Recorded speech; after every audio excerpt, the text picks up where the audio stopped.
Hello, Mr. Alator. This is Amanda Foles, and this is my persuasive speech.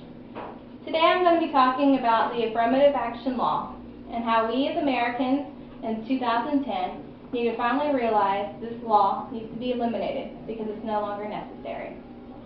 This law was set in place by John F. Kennedy during his administration in the 1960s. Back then, this law was appropriate to provide equal opportunity for minorities, including women, at the same chance in the universities and in the workforce.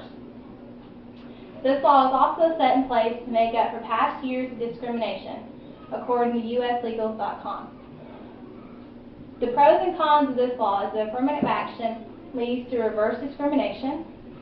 Students are not equipped to handle the responsibilities placed upon them by the universities, and it would truly lead to a colorblind society.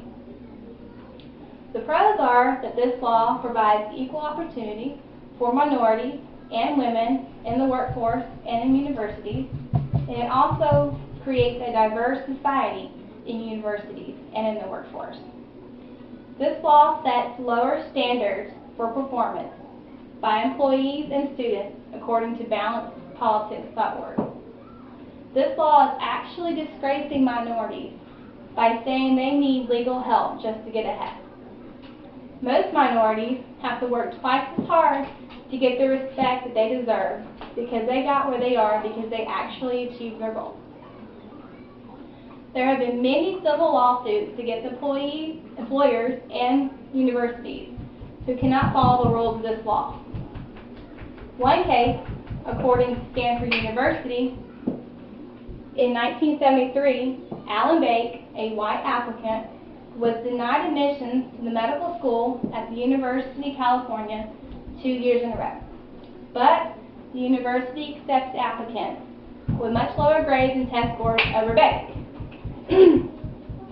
The university has 16 out of 100 slots available for minority applicants, regardless if they qualified or not. So, in 1977, Bake sued, and a justice of the Supreme Court voted Bake to be admitted to the medical school and found the university in clear violation of the title law. This law has been manipulated and twisted around that the sole meaning of this law is impossible to follow. Generally back then in the 60s, it was a good idea. But now, in 2010, some 50 years later, as a woman myself, I don't feel like I need the government or federal help just to get ahead because I'm a woman. So why should people be given a free ride because of their race?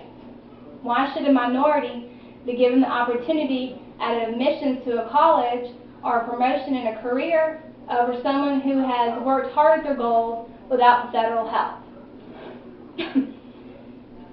This law is actually a positive discrimination against minorities and is a reverse discrimination against the majority. So regardless if the government calls this law an equal opportunity for all, when it truly comes down to it, it's a greater opportunity if you're a minority and maybe an equal opportunity for the majority. So we as Americans need to come together and take a stand against this law and have it voted out of our judicial system and truly become equals for our successful achievements in life. Thank you.